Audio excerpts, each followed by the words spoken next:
J'appartiens à la génération qui a eu 18 ans en 1968. Et c'est vrai qu'on était porté par une vague qu'on a souvent décrite, qui est celle des baby-boomers et des 30 glorieuses.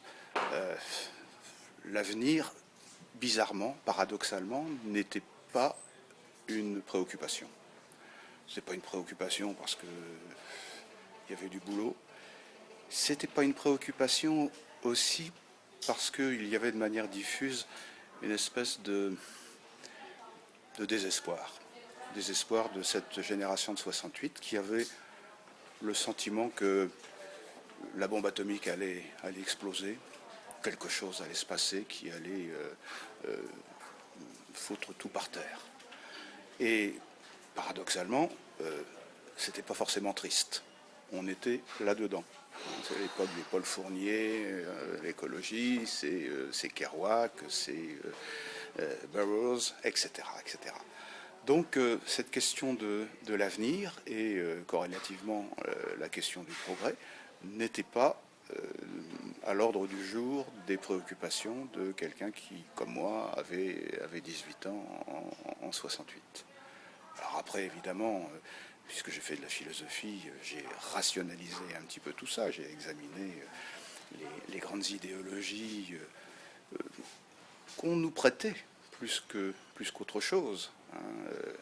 Quand on s'est avisé d'inscrire la génération 68 dans une trajectoire politique, comme si nous voulions finalement réaliser des idéaux politiques qui ressemblaient évidemment à ceux du communisme idéal, du communisme utopique.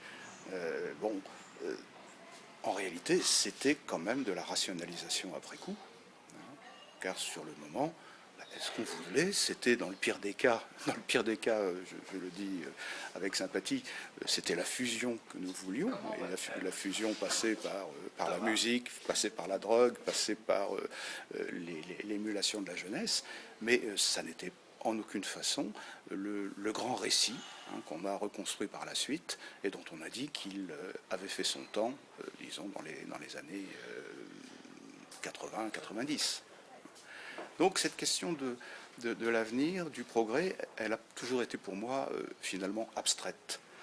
Donc seulement digne d'être prise en charge par un discours philosophique qui reconstruit les choses et qui imagine la progression continue de Condorcet au lendemain de la Révolution française, annonçant que les savoirs scientifiques et techniques allaient réaliser toutes les aspirations de l'humanité, etc., etc. Mais biographiquement, je crois que j'étais quand même, pour ma part en tout cas, assez à distance.